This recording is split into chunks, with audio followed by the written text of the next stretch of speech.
The Shawshank Redemption Review. By Brandon Kalinowski. I am the prison warden from Shawshank. And I am Red, a fellow inmate. And I am Kyoko, the default name. I'm an expert film critic here to impart my wisdom. We will analyze the theme of the movie using Godow's story structure rubric, the study of poetics and the 6 parts of tragedy from Aristotle, as well as Giannetti chapter on the story. The redemption in this movie occurs when Andy escapes from Shawshank, as well as when Red is released. While the redemption is quite obvious, the theme is more difficult to establish. Well, I'd say the theme is that people can be free, even in prison, or unfree, even in freedom, based on one's outlook on life. That makes sense because it seems that Andy is constantly changing his goal throughout the narrative. The theme is really well said. The hero is Andy Dufresne. But what's his goal?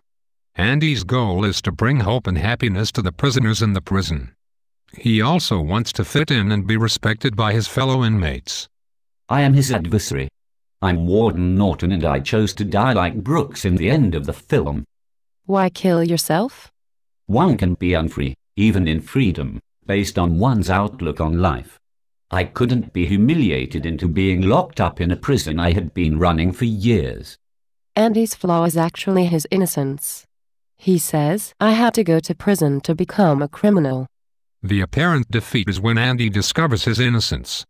He was locked up for months. And during that time, I murdered Andy's only witness. I depended on his dirty money. What about the final confrontation? That would be when the warden comes into the hole. Emotionally, I enjoyed the self-revelation. Andy discovers that freedom isn't where you are, but who you are. Resolution: Andy surprises us by escaping from prison. Red is soon released and follows Andy to a life in Mexico. Now let's discuss the act structure. The first act begins as Andy is charged a double life sentence in Shawshank for killing his wife and her lover, even though he did not. The first plot point occurs on the roof. Andy helps a guard with IRS in return for some beers for his friends. He goes from no allies to figuring out how to help the prison warden and the inmates of the prison at the same time. The turning point in the second act is when a kid comes to the prison who can prove that Andy is innocent. The second plot point is the escape from prison. I didn't like that part. Everyone was against me. But I especially enjoyed it because Andy was redeemed.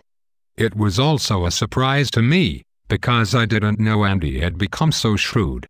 Yes, this film is better than most prison escape movies because of that surprise.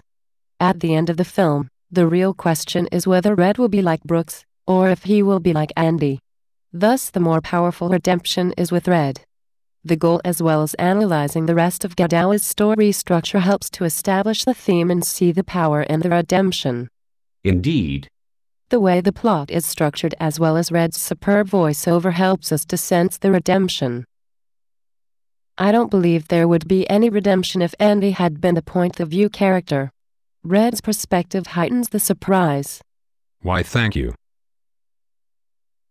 Now let's move on in our discussion.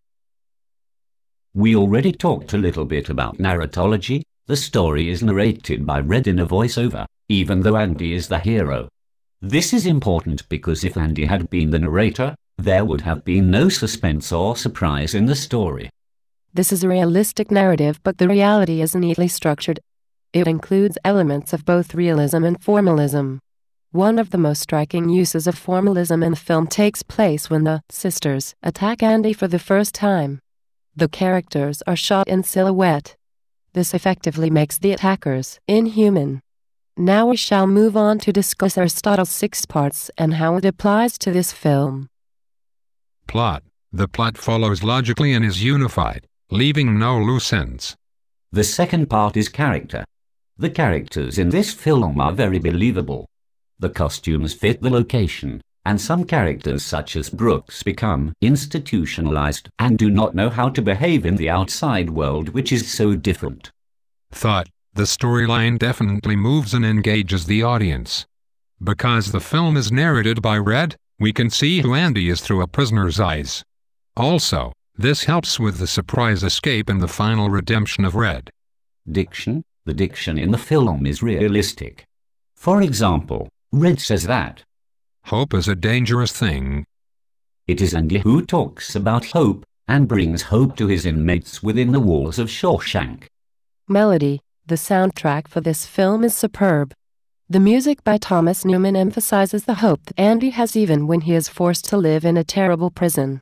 The record, Marriage of Figaro, that Andy broadcasts brings joy to the prisoners who feel a sense of freedom while listening to the wondrous song. Spectacle is a not here important part. While this is a prison film, it is shot beautifully. The shots make the setting seem almost grand and not as horrid as it really is. Well, that concludes our analysis. See you. Not so fast. I'll test you to make sure you know how all this ties together. What is the theme of the film? Well, the theme is that people can be free, even in prison. Or unfree. Even in freedom, based on one's outlook on life. Yes. And how does our analysis prove that? Through Godauer's story structure, it is true that the hero Andy's goal lies up with this, while the adversary, the warden, does not realize this truth until the end. Andy's flaw is his innocence, but he soon learns that freedom is not where you are, but who you are. His self-revelation matches perfectly with the intended theme.